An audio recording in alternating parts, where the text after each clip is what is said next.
All right, hi everybody, good morning. Welcome to Denver. Ken, thank you. Beautiful job as usual.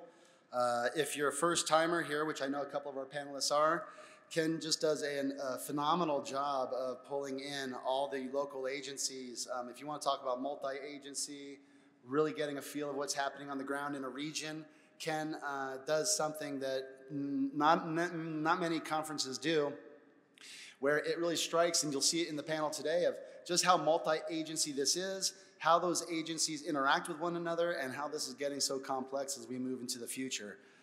So I think what we'll start with is a little bit of self-intros.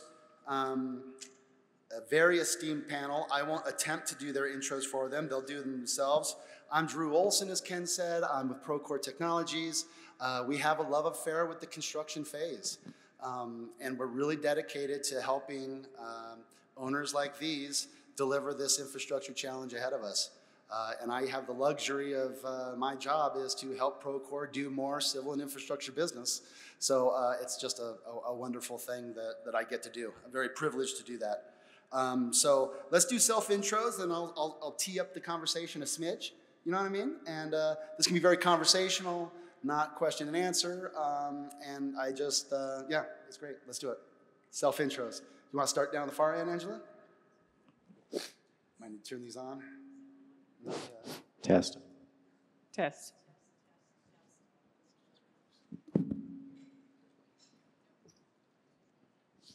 All right. Good morning, everybody. My name is Angela Brickmont, and I'm the CFO at Denver Water. I've been there about 13 years. But I've also changed industries, so I've done oil and gas, telecommunications, water, wastewater, stormwater. And I have always done financial planning, cost recovery, and rate setting in those industries. So I'm excited to share with you what Denver Water's doing in the infrastructure space, and hope it's a good panel. Good morning, everyone. I'm Laura Wachter. I'm the Director of Capital Planning and Programming within the Department of Finance for the City and County of Denver. So like Angela, I've grown up in the budget world with financial analysis, and I'm really excited to be here. Thank you. I'm Deb Turner. I'm also at City and County of Denver in the Department of Transportation, specifically on the transportation side. I'm an engineer, but I've worked with finance people for a long time, for 25 years. I work kind of at that strategic level of the transportation and how we, 5-year delivery plans and how we're going to innovative contracting to deliver all our work. I work on an executive grants committee to look for money nationally to help fund our projects. And I matrix in a lot and work with a lot of our staff on how we implement and plan and prioritize our projects throughout Denver. Thank you.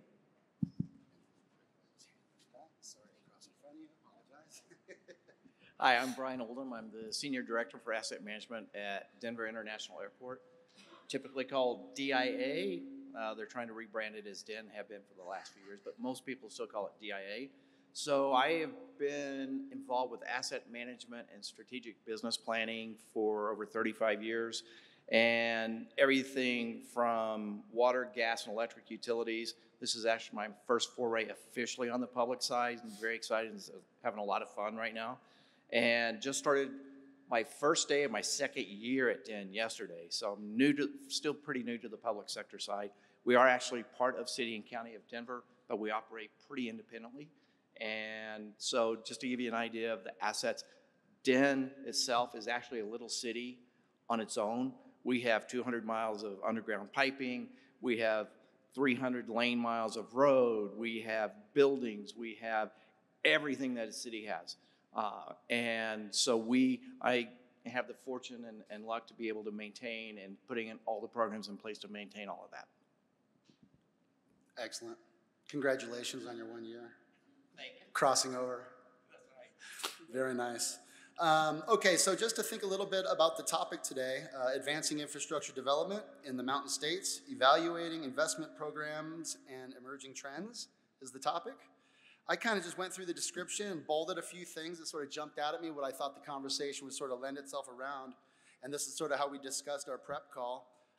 So evolving landscape of infrastructure investment, Mountain states face distinct challenges and opportunities, the growing emphasis on sustainability and resiliency in infrastructure projects, and then innovative financing models, collaborative ventures between public-private sectors, driving partnerships, these kinds of things, right, is sort of the topic at hand. So I'll tell you, as we had just a very quick prep call last week with a couple of our panelists, the outline just jumped right out at me from them, right? And it really just, it was really wonderful. So if I kind of highlighted what we were thinking the conversation was gonna look like, and then we'll dive into it, I think Laura, this was sort of your quote a little bit, but the capital stack is becoming very complex. And that stack word sort of jumped out at me. It's maybe the first time I've heard an infrastructure owner talk about their assets as a stack.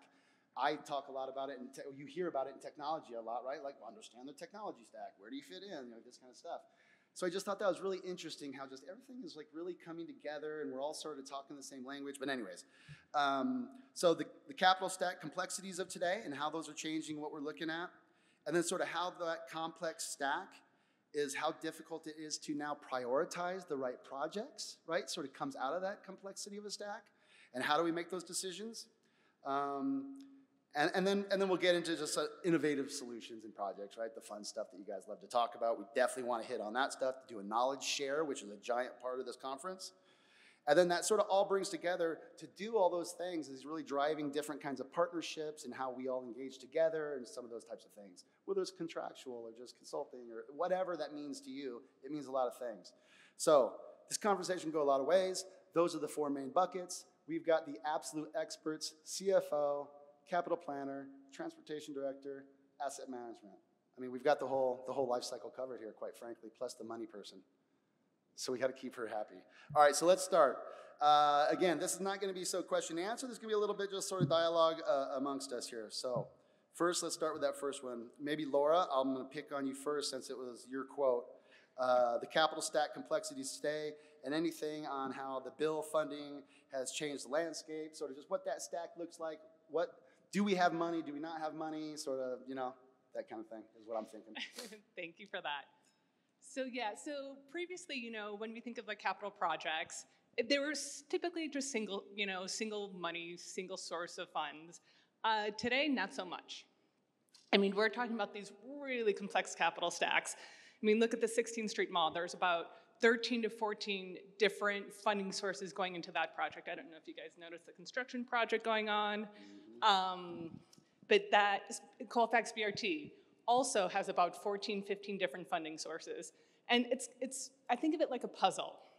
It's really kind of, you have to understand all of the sources, all of the uses, and really kind of dig in and put the puzzle pieces together to really maximize and also deconflict some of those uses. In the past 5 to 6 years, voters of Denver have really approved just different special revenue funds. We have the Climate Protection Fund. We have the Parks Legacy Fund. We have the Green Infrastructure Fund. We have library funds. So again, each of those were voted on by the voters. They've gone through the ordinance process. Council's approved them. And so it's really understanding what the intent of the voters was, what did council approve, and then to top it on that, we also use bond funds. Bond funds also come with a very distinct sources and uses. We have IRS rules and regulations. We have what did the voters approve? What did council approve in the companion ordinance? So it's really critical that you have to understand all of that to be able to put the puzzle together. And so, for instance, then tack on federal funds, tack on state funds, tack on RTD, all of these different sources. And so a perfect example of this is last year when we were talking about the Colfax BRT, trying to build out that capital stack, we were short of funds. I'm sure you guys have never been short of funds for any projects. So it was really working with our sustainability folks with the climate protection of how do we tell the story, right? It's not just about building a roadway. It's not just building a bus system, but it's what does it do for the community? How do we impact carbon emissions? How are we able to tap into the Climate Protection Fund to help augment the capital stack? Can we put solar on some of the bus stations there? Can we, how do we impact carbon emissions? And then how do we tap into those funding sources? It's understanding with bond funds, what did the voters approve? what's taxable, tax exempt, private use. And so it's really putting that big puzzle together. I think, using bill funds, we've had mixed uses, mixed success with bill funds. And I think, we did get the $350 million, the water project was built. And so again, and with a partnership with our Army Corps, but I think where we've seen big success with the bill funds is when we're able to project readiness, prioritizing those projects, the grant match, that's been hugely critical, the advocacy in DC. And with that, it has to come with that, high-level leadership, those priorities. And so we've definitely, and I think what the biggest part about our success with the bill funds is when we tell that story of, we're not just building a bridge, but how are we connecting communities? And so that's when we've really been successful using the bill funds. Yeah, and those are low probability. I'll probably build on what Laura's saying here. We have an executive grants committee, our grants committees, where we look at the projects and how they're prioritized, and then we hired a program manager for the IIJA funding that came out of the bill funding to help us look for opportunities and help us, because a lot of times we have shortfalls in our projects. We're not necessarily looking to the new projects. We're like, well, we need to build what we started. So we tend to get a little micro-focused on those instead of looking like what's the best project or conglomeration of projects for the bill funding. And like with our Reconnecting Communities grant, we just won $32 million direct recipient grant. It has environmental cleanup spot on it. It has a ped bridge from the Newco station into the National Western Center. It has a bridge that connects Gloville area Swansea across the river, upgrading a lot of infrastructure on the Washington Street side and the 48th Street side, and building on, especially in these equity areas that have been traditionally underserved too. So focusing on the communities and reconnecting them and bringing, so that they have more opportunities to get to transit, to get to walk. There aren't good bike lanes there aren't good sidewalks out there. So trying to build up the infrastructure in these traditionally underserved communities. And we've had a lot of dignitaries that have come out. Buttigieg was out here, DeGette. We also had, I think somebody else on Buttigieg's staff came, and we've taken a lot of tours in the area and getting the Washington people out to Denver to see what's going on and what we're doing out here, and building on successes on other projects, I think has helped us be more successful. I mean, they're low probability, less than 10% that you're successful on them, but we're trying to build on that to the future. So I should probably let somebody else talk. And out of the airport, we obviously use a lot of bill funding and matching from the FAA and TSA, or Transportation Security. So we have right now $123 million to help start the modernization of the baggage handling system. We still have components in there that are from 1994 as the airport was opening, and some after 2001 happened. We have some infrastructure there. And so they're helping us modernize that. At the same time, we have to get the TSA funding to, yes, all your bags actually do go through extra security down below that you can't see, goes through to check for explosives and things. That's a whole separate funding stream. But a lot of that's all coming from the bill. And then we have two really big revenue streams. One's that the airlines have to help support, things that for the runways, the taxiways, things that they use, the baggage handling system. And then we have the non-airline stuff, the concessions, the road, Pena, to get to the airport, those types of things. So we have two major streams, and in that we have the bonds, and we have all of those same sort of things. We have VC-type bonds, and then we also have general airport revenue bonds. So we have a big funding stream that really helps support us grow from, we started out supposed to be a 50 million passenger airport. We just hit 78 million last year. We're gonna hit 80 million this year. We're on the way to 100 million by 2032. A lot of new infrastructure, so we're gonna rely a lot on bill and a lot of bonds. And we did just change our whole CIP from a 5-year to a 10-year to get that bigger picture of where we're heading. Well, just one comment there. That outdated baggage handling system, Now, I'm old enough to remember when that was touted as the high-tech centerpiece of all airports. Am I right? Never worked right. Don't let details get in the way of a good story. Get out of here. Angela, did you have any final thoughts there on staff? Yeah, I love what you heard here because it is incredibly complex, but I'll tell a different story with the bill funding. We have a very successful project right now going on. You may have heard about it, the lead replacement program, where we're replacing 60 to 80,000 privately owned service lines, and the bill funding is helping us get that, basically speed up the replacement of those lines, in particular for disadvantaged communities. So it's a really good use and story about the bill funding. But on the other side of that coin, what I would say is that was a project that we knew we were going to do, and whether we had the funding or not, we knew it was the right thing to do. To put that together really required an incredible partnership. We were already essentially shovel ready and started the project before the bill money came. So the takeaway here on the bill funding is for those smaller communities that aren't shovel ready, they're going to miss out on the huge opportunities that the city and county of Denver and Denver Water are taking advantage of now. Once in a lifetime infrastructure funding, but it's complex. You got to be ready. You got to have your project lined up, your permits all ready to go. So I hope a takeaway for someone here today is if I have a client that's struggling with funding, it's out there.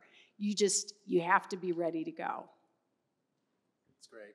I'm pretty familiar with all the bill funding and how it's rolling out. And it's all, very project-specific type stuff, of course, but there are a few of those big single-item things like broadband, lead pipes. And so lead pipes, of course, always catches our eye, news stories. We understand the importance of it, certainly.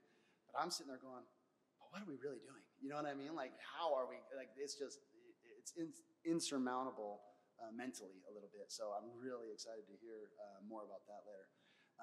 Crazy program. Okay, so awesome job describing the complex stack that we all are living in within these agencies. So that really in our prep, the next obvious thing that came right out, and I think I could attribute this back to Laura or Deborah, I'm forgetting now, but it was that the trick of this is really the prioritization of what to do now. Because it's just, everything is more complex, even deciding what to do when you do have the money. So I maybe naively, but maybe not, you guys can correct me, I was thinking like, yep, that makes a ton of sense to me, and I'll bet as of 3 years ago, money generally helped us do that prioritizing, or lack thereof maybe, right? And maybe I'm making too big of an assumption, and I feel like Bill certainly has helped a ton. I don't know if it just means we filled the coffers with cash, because I don't think that's exactly what it did. I think is the point you guys were actually making. But I think it did change the dynamic probably a little bit, where maybe funding isn't the absolute top issue, but maybe it is. I mean, maybe it always is. Maybe it always will be. But anyways, just thoughts on what's changed in your prioritization process. And again, Laura, our capital planner, probably was the one that sort of was thinking about, trying to figure those things out for people like Deborah and us to go execute on, I'm guessing. But anyways, I'd love to hear your thoughts on prioritization and how that looks today and what's changed. Yeah, great, thank you.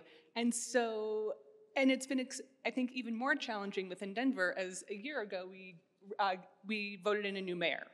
And so after 12 years of Mayor Hancock, now we have a new mayor, Mayor Johnston, who brought in his own set of priorities, own set of voter commitments, which has been great and wonderful, but he brought in just a lot of new priorities. And so one of his first ones was the big audacious goal of housing 1,000 people from when he was inaugurated, so I believe it was on July 18th. And so housing 1,000 people by December 31st of 2023.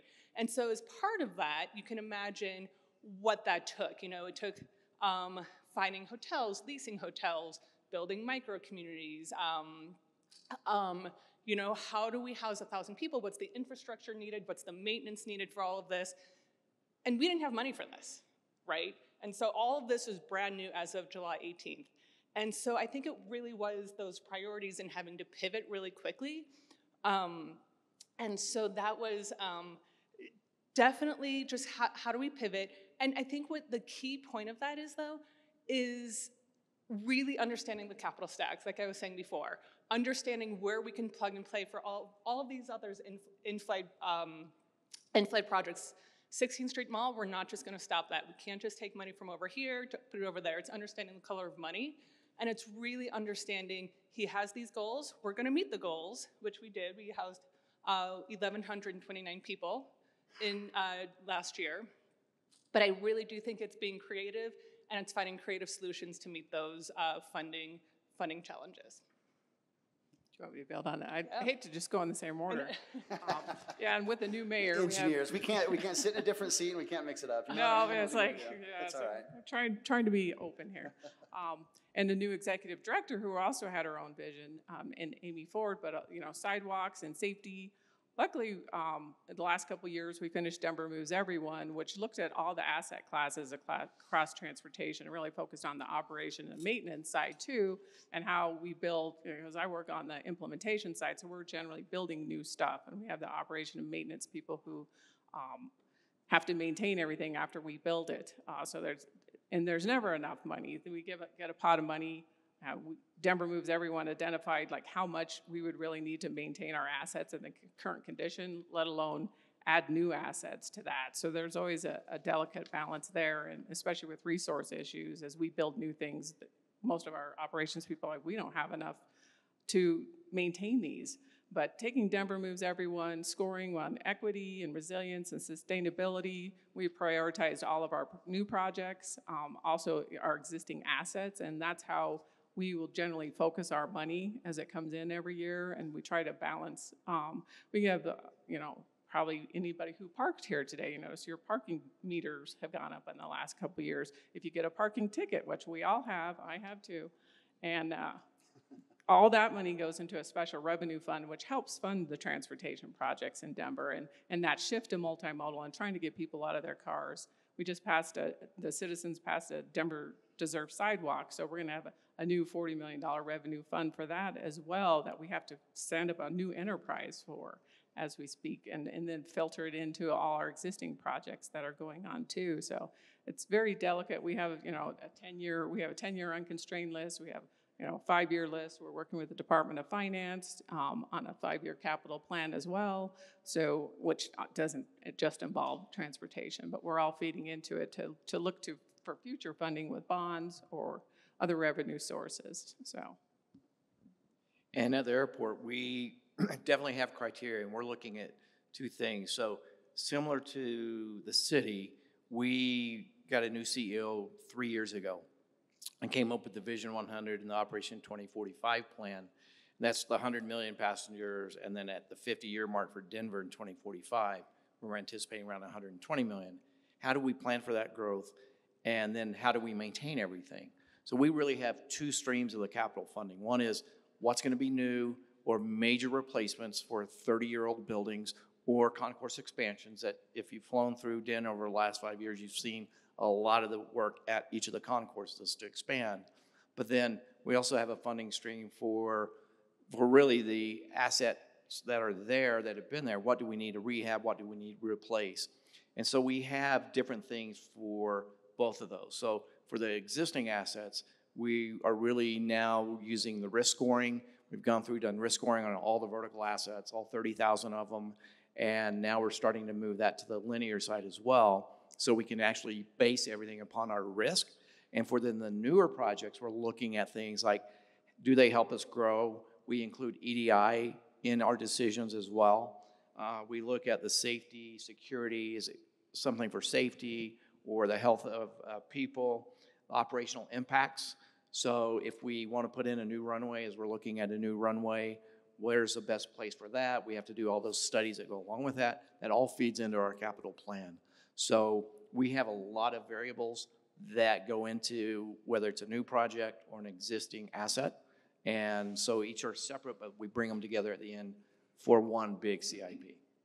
Does the CFO have a perspective on prioritizing, or do you just get all the crying and the whining? And No. Actually, enterprise project management is under the CFO, so I have a lot to say about it.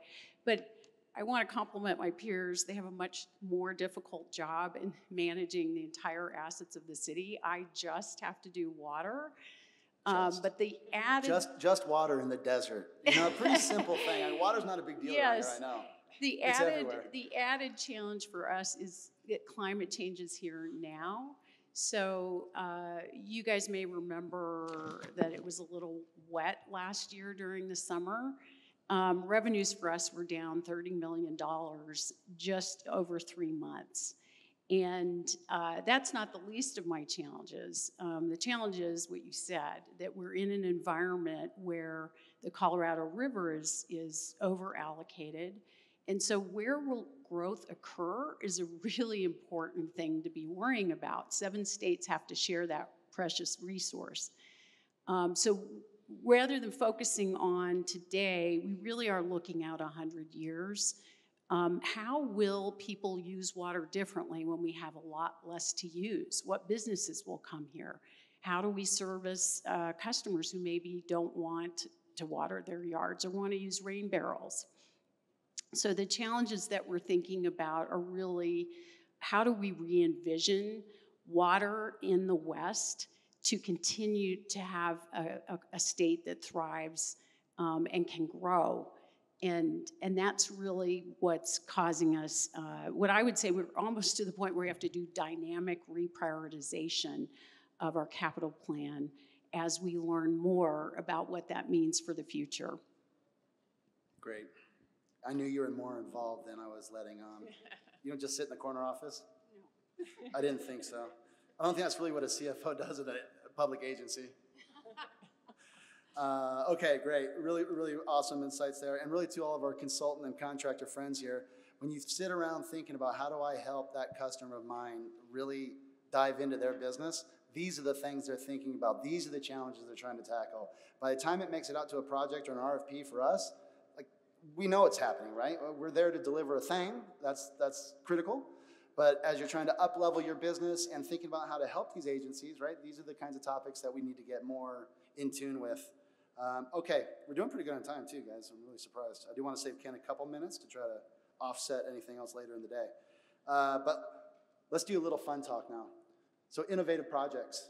Let's just brag a little. You know what I mean? Like talk about the stuff you're excited about. Think either this been done, coming up, whatever. There's no limits here. But I will give you bonus points for anything sustainability and resilience related, because I know those words have been in our industry now for a while. Didn't mean hardly anything to me when they first arrived. I'm starting to get the idea, right? But it means a lot of different things in all these different kinds of assets, right? This is not just a lean building, right, to say sustainable.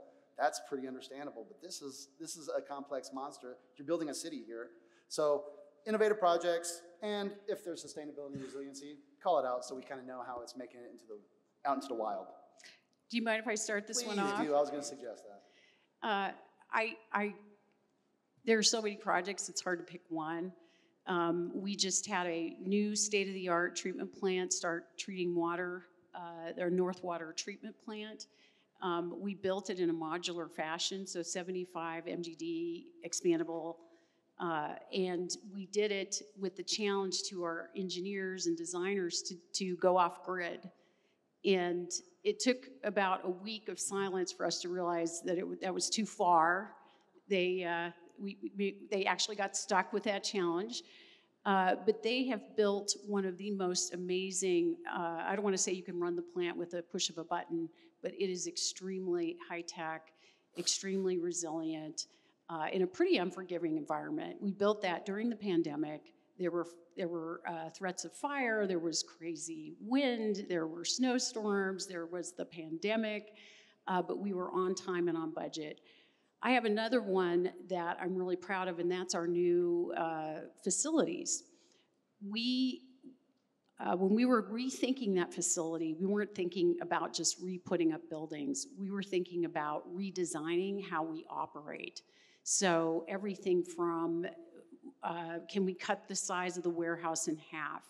Can we reduce our emissions on the site? Can we make it safer?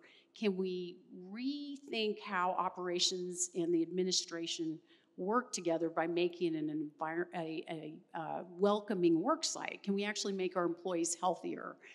At the end of the day, that facility is net zero, and it is using some of the most innovative water recycling and reuse, I think, of any building in Colorado. So we are doing things like recycling all the toilets and taps on site, treating it. We have a wastewater treatment plant right in the lobby, and using it to irrigate very efficient landscapes.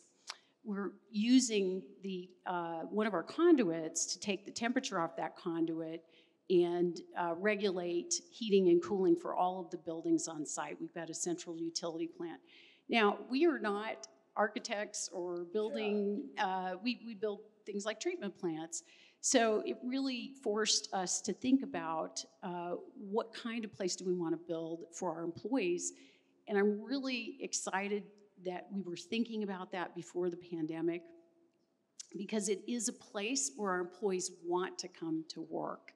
And that is something new that I think a lot of people who are, maybe their employees are in downtown Denver, are thinking about, how do we get our employees to come back to work? Well, did you have them in mind when you designed that building, is something I would ask. Excellent. Sure. So at DEN, we have a stated goal of being the most sustainable airport in the world as we grow to 100 million passengers. We're already doing a lot of things out there from a sustainability standpoint. We're trying to meet all the city and county goals, which are numerous, but we're also the first commercial airport in the US with an ISO 14001 environmental management system. All of our projects now have to be built to the LEED Gold standard, and we're the only airport in the US with a LEED Platinum hotel on site. So everything we're doing is towards that from a sustainability standpoint. For me personally, I'm excited about what we're doing on the infrastructure side. We're really starting to look at how we can be more predictable with all of our assets and maintaining them better. So we're actually doing several Internet of Things pilots in place right now, and we're looking at expanding that. So we want to try to get as much as we can under Internet of Things, so our maintenance crews are more effective. They're going out as opposed to a traditional preventive maintenance schedule whenever an asset really needs to be worked on, such as the air conditioning and the filters need to be replaced. Really go out on time when they need it, as opposed to, oh, I've got to go out every 6 months. The filters may or may not need to be replaced, may cost us more money because we're doing it anyway. So let's be more effective. So we're moving down that path. Sweet. You got the luxury of sort of, you both really do. Buildings, horizontal, these things are all coming together. There's almost no room between them anymore, right? Is sort of what I'm gathering here. So really cool. No, and on the transportation side, I know you think of the big projects like 16th Street Mall or Colfax BRT, but we've just updated our complete streets guidelines where, we're rebuilding Washington Street north of I-70 up to Adams County. If you walk there today, it's a 2-lane, there are a lot of truck traffic, there are no sidewalks, there are no bike lanes, there are no trees or grass or anything. So making sure that we're bringing kind of the green infrastructure for our updated MS4 permit, bringing trees, bringing, it's safety, sustainability, and resilience on the transportation side to make sure. We're also working on a study as our MS4 permit just got updated to look more regionally on how we can, instead of solving on a project-by-project basis, which is what we do today a lot of times. So how can we have certain corridors that have the green infrastructure, ultra-urban planters on them? Are there more regional facilities that we could use instead of trying to solve it at each project site? As we're trying to, we have a limited right-of-way, so you can only put so many sidewalks and bike lanes and ultra-urban planters and everything in without affecting people's property or businesses. So that becomes a big deal for us. But yes, definitely trying to bring new medians, which causes resource issues kind of on our park side, and who's going to take care of it. We have a lot of business partnerships that will end up taking care of the new green infrastructure that we're bringing too. So it's a very delicate balance. Well, it's interesting. It sounds like you're stacking things and solutions. You know what I mean? So BRT alone is a very sustainable thing, I would think. You know what I mean? And then you can start stacking some of these green infrastructure items as you bet. So you've engineered it. You know what I mean? Like, let's check boxes, see how many we can get in here, and move to the next thing. So definitely. Really cool. Laura, any thoughts there? I know you do. Yeah, so one of the biggest things that I'm most excited about is actually slowing down. And so our last 6-year CIP was created in 2019 for the 2020 through 2025. And so as you can all imagine, things have drastically changed since then. And so part of this new initiative then is to building our new 6-year CIP. It's really about breaking down the silos within the city. You know, as you heard Deb mention, you know, working through the medians with parks and transportation and DOTI. So it's how do we come together as a city, regardless of your department, regardless of your arts and venues or parks or DOTI, and how do we really incorporate, you know, what's the future of Denver? What are the values of Denver? You know, really embedding in the equity values, the sustainability values, in creating this new 6-year CIP, you know, and leveraging it for future bonds, future bill funding, and just ensuring that project readiness. And so I think that's one of the key things that we're, you know, really excited about doing. And it's just that coordination amongst the entire city, just ensuring that we're working in partnership together. Yeah. This panel is so great because, and Ken, this is another great thing why this conference is so interesting, because just in our 5 minutes sort of in the morning meeting together, right, Angela and Brian were sort of talking about, like, they didn't know each other necessarily, but a lot of cross collaboration, things you want to talk to each other about. Same thing with Deborah and Laura. So just to see you guys getting some synergy is really energizing for me to think about how the consultants and contractors in the room are dying for that synergy as well. So maybe that's my segue, accidentally, to innovative partnerships, kind of what that, is the landscape changing? Is it business as usual? Partnerships can be a lot of things. It's partnering multi-agency, of course, so hypercritical, but even in funding sources, public-private partnership type stuff. So there's all that sort of contractual things that happen in partnering. But then to be tactical and selfish for my friends in the crowd, right? Because I am a consultant, contractor type of dude. You know, good ways to interact. Is it still just you're only as good as your last job, wait for the next RFP, or is there different engagement models? You know, just thoughts on that in general. And we've got 6 minutes to go, and I'd like to save one for Ken if possible. So maybe a 1 minute lightning round each kind of thing-ish. Angela, you're up. Let's start with the CFO. I'll dive in. I do feel like if you're waiting, and you all know this, I'm a recovering consultant, if you're waiting till that RFP comes out, it's too late. Sure. So, you know, I think any way that you can start to make those connections at a conference, whatever, is really helpful. I know my entire career I've served on professional committees, and that's the way I've gotten to know some of my best friends. Yep. Business as usual isn't happening, as you've heard. And what I would say is what is more important than ever are those relationships. I know it seems like we're connected in so many ways, but I can think of a project right now that we're working on, our 71-mile Highline Canal, which many of you may have biked or taken your horses on or walked on. It goes through multiple counties. We are now in a partnership with multiple counties and jurisdictions and districts to turn that, what was once a water delivery system, into stormwater and an amenity and a park and something much different than water. So those partnerships that we made up and down that 71 miles are what's making that come to life. So get to know your city leaders, get to know people even outside your boundaries. Good advice. Laura? Yeah, thank you. And so really exciting coming up is about a month ago, the mayor just announced that we're working on the extension of the Downtown Development Authority. So originally back in 2008, that's was the funding source to renovate Union Station. And so as part of that extension and expansion of the DDA, the Downtown Development Authority, is really just taking a look at how to make the downtown a vibrant space. You know, what's it through the public realm, the adaptive reuse, you know, addressing some of the vacancy issues downtown. And I think it's been really exciting. So there's a number of people who took a trip to Calgary, and I think you saw to see how Calgary addressed some of their vacancies within their city over the past couple of years since their oil and gas boom. collapse up there. And so it was really fascinating because who was there was developers, architects, the private sector, the public sector, and we all came together to have lessons learned from Calgary and how they did it. So really kind of learning from them and really partnering of how do we take that and transform that to Denver, make it the Denver way, you know? And so that's going to be some really exciting stuff coming up over the next couple of years. And additionally, it's really exciting too to see new partnerships being formed with the opening of 16th Street Mall. You know, as we open up blocks of 16th Street Mall, you're seeing different partnerships come to life with the Downtown Denver Partnership. How do we really activate those spaces with arts and venues, with Downtown Denver Partnership? How do we activate those spaces once the construction and the blocks come open? So it's really exciting to see those different sorts of partnerships happening. Nice timing. Minute and a half each. I'll be quick.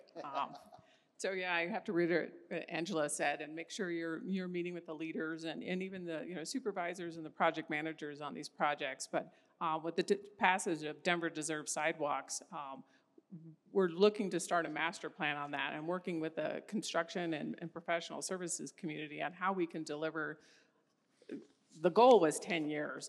We don't think that's a realistic goal, and then especially with like concrete shortages and resource shortages, the construction community, how do we work with the construction and professional services community to build them as quickly as we can? We have over 300 miles of missing, 1,200 miles of deficient sidewalk, and another 3,000 of sidewalk that'll need to be repaired as Denver takes on this asset. I think we're one of the first cities in the nation to do that. So.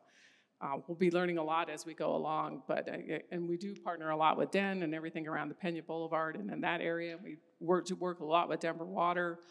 As we do a project, we build it with Denver Water. If they have projects that they have, we build them together, or we'll build it for them. So I think that those partnerships are really important, and the construction and professional services community is really important to Denver. Excellent.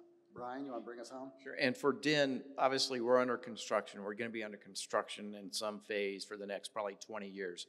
So we're looking at all sorts of partnerships, whether it's design bid build, P3, et cetera. As everyone said, it's very important to get to know the leaders at DEN, but we also have monthly outreach of what projects and programs could be coming up that you'll actually get to talk to the PM for those programs. So I highly encourage you, if you're interested, go out to the DEN website, you can find those business opportunities. And so it's all very important to do that. We also just held an industry day on Tuesday. We are trying to find innovative solutions on how we can do things faster and quicker and not go through a 1.5-year procurement cycle on some of these things. So we're opening up to a lot of businesses, say, help us identify things. And we also announced that, because people are always asking, can we do an unsolicited proposal? Yes, you can. If it is unique and you can't find it anywhere else in the industry, then we do actually listen for unsolicited proposals. So we're very open, and we're trying to find new ways on how we can do things faster, quicker, and better at DEN. Perfect ending. Wonderful job, panel. Thank you all very much. And in Infra-Day fashion, we will not take questions up here, but we will all congregate in the back for a minute if you guys want to ask any questions. Thank you so much, and please let's welcome or thank our panel. Ken.